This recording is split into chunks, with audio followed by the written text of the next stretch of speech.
This was the moment everything went wrong. Imagine looking into your newborn's eyes and realizing the child staring back at you belongs to a complete stranger. It's a dark secret hiding in plain sight, and it was about to destroy everything they knew. When James was born, we expected him to have blue eyes. And he didn't. For Beth and Laura, that one chilling sentence was the start of a parent's absolute worst nightmare.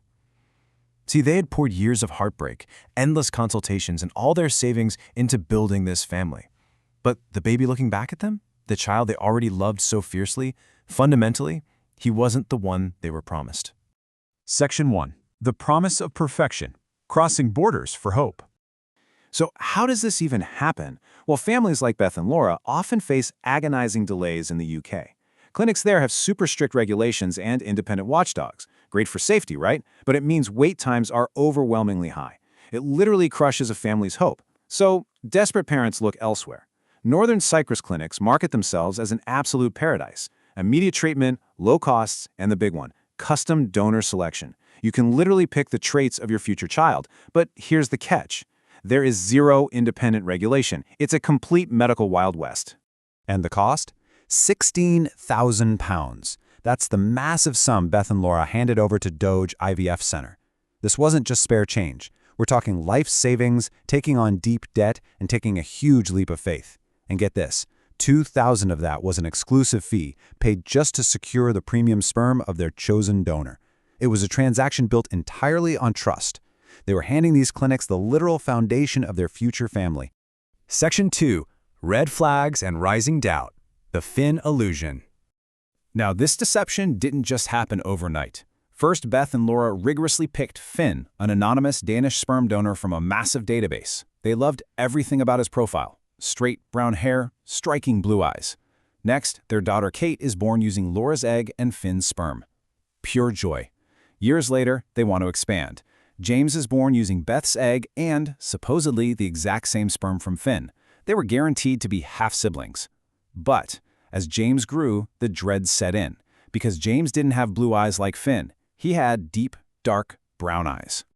Beth later admitted, "I was super avoidant, knowing something had gone very much amiss. You can almost feel that psychological dread, can't you?" Acknowledging those red flags meant facing the terrifying possibility that the clinic made a catastrophic mistake. Pulling that thread, it risked destroying their family's entire biological narrative. So for years, they lived with that heavy, agonizing doubt. But here is where it gets even crazier. Hundreds of miles away, Catherine, a single mother, was living the exact same nightmare.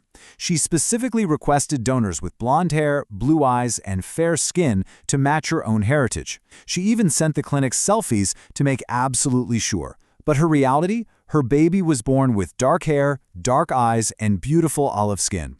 Once again, the child looked absolutely nothing like the carefully curated profiles. This wasn't a one-off mistake. One undeniable truth was threatening to expose an industry-wide secret. Section 3. The DNA Test Shock. The Mismatch.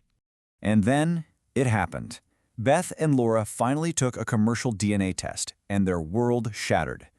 James's ancestry wasn't Danish at all. It was centered on Turkey. He had zero relation to the donor Finn. But the real, devastating twist, the test revealed James had absolutely zero biological relation to his sister Kate. They weren't half-siblings. Genetically, they were total strangers. And Catherine, her test showed the exact same horrifying truth. Her child's actual sperm donor was a random genetic profile, completely fabricated. Nobody got what they paid for. When these families demanded answers, the clinics immediately closed ranks. You've got Doge IVF and coordinator Julie Hodson, the person who directly took Beth and Laura's order. Confronted with the truth, she simply vanished, completely unreachable and dodging the blame. Then there's Miracle IVF and Dr. Furtives, who treated Catherine. She outright denies any wrongdoing, claims she never guaranteed ethnicity, and hides firmly behind local confidentiality laws. It's just an endless, impenetrable circle of finger-pointing. A leading UK specialist pointed out, it is the biggest fear of any IVF unit to mix up an egg, sperm, or embryo. And sure, in medicine accidents happen. A dropped vial here, a misread label there. But a mix-up of this magnitude, across multiple families, completely different clinics, resulting in entirely different regional ethnicities, that is no accident. When you rule out simple errors, you're left staring at intentional, coordinated deception. Section 4. An unregulated industry. The dark secret.